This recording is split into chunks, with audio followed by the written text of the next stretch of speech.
देखिए, गोपालगंज नगर परिषद के सभापति के चुनाव में मुद्दे तो बहुत हैं। सबसे पहले तो मैं आपके चैनल के माध्यम से सरकार का आभार प्रकट करना चाहता हूं कि सरकार ने सामान्य वोट से सभापति के चुनाव का प्रस्ताव ले आया।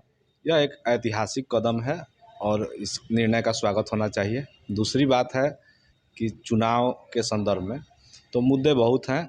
हमारा उद्देश्य यही होगा कि जितने भी नगर निकाय बिहार में हैं, उन सभी नगर निकायों में गोपालगंज नगर निकाय को एक आदर्श नगर निकाय के रूप में स्थापित किया जाए और जनता की जो भी समस्याएं हैं उनका ससमय समाधान किया जाए।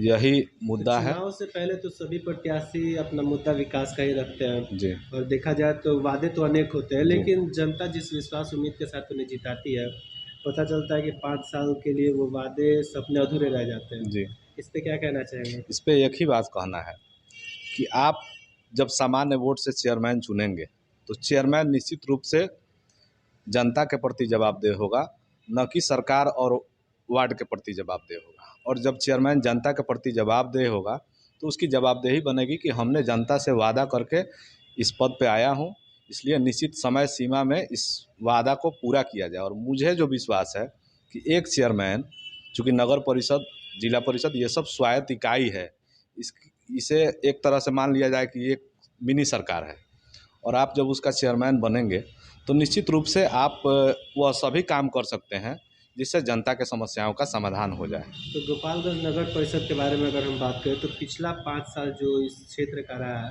वर्तमान जो भी नगर परिषद पद से विजयी है, 5 साल जो अपना काम किया है इस क्षेत्र में, तो क्या उससे यहाँ की जनता संतुष्ट है या असंतुष्ट देखिए, है? जनता संतुष्ट नहीं है। कारण ये है कि गोपालगंज नगर परिषद में सबसे बड़ी समस्या है कि जल निकासी और जल जमाव। आप इस नगर परिषद के किसी भी रोड से घुसिए, बिना पानी का दर्शन किए आप शहर में घुस नहीं सकते हैं।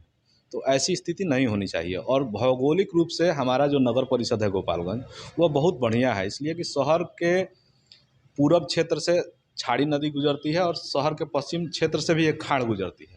और हम यदि समुचित जल निकासी की व्यवस्था करें तो दोनों पारंपरिक जल स्रोतों में शहर के पानी को हम वहाँ निकाल सकते हैं और जल जमाव के समस्या का समाधान कर सकते हैं। हाँ, ये अलग बात है कि इसमें बहुत खर्च होना है, तो नगर परिषद को भी इसके लिए पहल करनी है कि सरकार जो है यदि हमको निर्वाचित कराती है और हम नगर परिषद अध्यक्ष का पद सृजित की है और बैठाती है कि हाँ आप जनता के समस्या का समाधान करने के लिए हैं, तो सरकार को इन निकायों को पर्याप्त मात्रा में धन भी देना पड़ेगा ताकि जनता के समस्याओं का समाधान एक निश्चित समय सीमा में हो सके। तो प्रत्याशी तो बहुत से हैं, सभी लोग विकास का मुद्दा ही लेके आएंगे, लेकिन जैसे जैसे चुनाव नज़दीक आएगा, ये चुनाव दूसरी तरफ रुख करने लगेगा। जैसे हम बात करें जाति धर्म से लेके धन बल का प्रयोग किया जाने लगेगा, तो जनता से क्या अपील करना चाहेंगे? देखिए, जनता से दो ही अपील है। जनता से ये अपील है कि राजनीति में रहने वाले लोग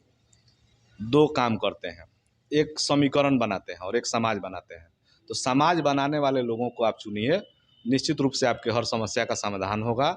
और समीकरण बनाने वाले लोगों को उनको भगाइए, उनका बहिष्कार करिए, निश्चित रूप से आपका नगर परिषद एक आदर्श नगर परिषद बनेगा। तो पंकज जी, आप समाज सेवी के तौर पे कार्य करते हैं गोपालगंज नगर परिषद में, तो काफ़ी वर्षों से आप लगे हुए जनता के बीच, तो कुछ ऐसे कार्य जो आज भी चर्चा का विषय हो इस गोपालगंज क्षेत्र में? देखिए, शहर में तो हम लोगों ने तमाम प्रयास किए हैं, जैसे छाड़ी नदी के सफाई के लिए और उसको अतिक्रमण मुक्त कराने के लिए। तो एज ए सामाजिक कार्यकर्ता हम लोग हमेशा प्रयास किए हैं और आप कभी स्थिर में हम लोगों की जब बातचीत होगी तो मैं सारे डॉक्यूमेंट्स दिखाऊंगा जो 2013 से हम इस छाड़ी नदी को अतिक्रमण मुक्त और सफाई कराने के लिए प्रयासरत हैं। लेकिन चूंकि इसमें धन लगना है सरकार की तरफ से और नगर परिषद या जिला प्रशासन ने कभी सरकार को कोई पत्र नहीं लिखा कि हाँ आप इसके लिए एक कमेटी बनाइए, टीम भेजिए और इसका आकलन कराइए कि इसमें कितना पैसा लगेगा और इसका निदान कराया जाए, तो इसके लिए कभी पहल नहीं हुआ। हाँ, मेरे द्वारा ज़रूर इसके लिए पहल किया गया है। हमने वार्ड नंबर 2 में महादलित परिवार के लोग हैं, आज़ादी के पहले से वहाँ बसे हुए हैं सरकारी ज़मीन में, उनका अपना ज़मीन नहीं है और उस